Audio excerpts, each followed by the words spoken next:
everyone, and welcome to part 2 of the Career Center Launch series. My name is Kelsey, and I'm one of the career coaches here at CodePath. Today, I'm so excited to share with you my top 3 tips for CodePath students who are job searching. Whether you're looking for a part-time job to gain relevant skills and experience that you can put on your resume, an internship that's related to your degree, or a new grad role after completing your degree, you want to make sure that you're job searching smarter and not just harder. That's where my top 3 tips come in. First tip is to treat your job search like a job. That means making sure you're managing your time well. A tech job search involves a lot and can take a lot of time. You might be studying for technical interviews. You might be taking an additional course to gain new skills. You might be applying for job applications and you need to follow up on them and studying for both behavioral and technical interviews. Due to everything that encompasses a tech job search, you really want to make sure that you're on track with your time. And if you need help time management, CodePath career coaches are here to help. You also want to make sure that you're tracking your job search performance. Because you don't get a lot of feedback during the job search, that means making sure that you know where you're applying, what roles you're applying to. If you've heard back from any of those roles, your conversion rate from your application to your first interview, your conversion rate from your first interview to a final round interview. That's exactly why we created the CodePath job application tracker, so that you have a way to see what you're putting into the job search.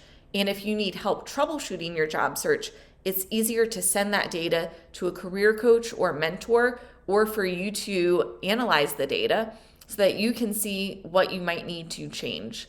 The last thing I will say with treating your job search like a job is to seek feedback. Don't wait until you're towards the end of your job search to seek feedback about what you could be doing more effectively. A job search should not be done alone, so reach out to your peers, reach out to career coaches, reach out to mentors to constantly get as much feedback as you can to make sure you're doing it the most effectively. My second tip is to be more than a resume. Although I love resumes and I love giving resume feedback, you never want to be just an application in a database. You never want to be just a resume.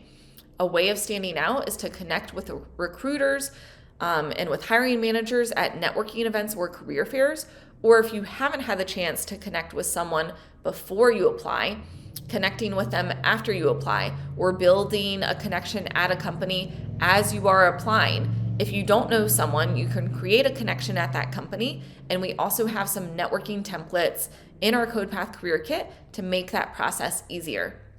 My last tip is that I don't want you to wait for anyone's permission to get experience in this field or to enter the tech field. There are lots of ways that you can get experience, lots of ways to contribute without having to have an internship or a job in the field.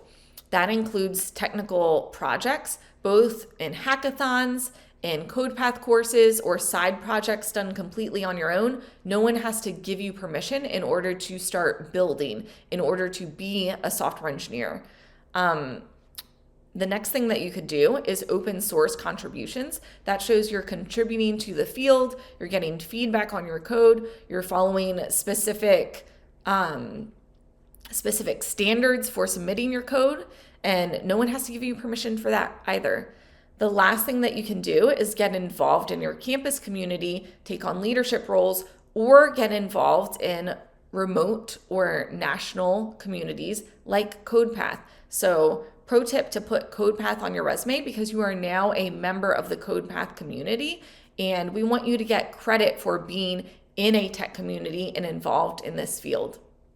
Those are my top 3 tips. Thanks for watching, and feel free to tag me on the Slack channel if you have any questions.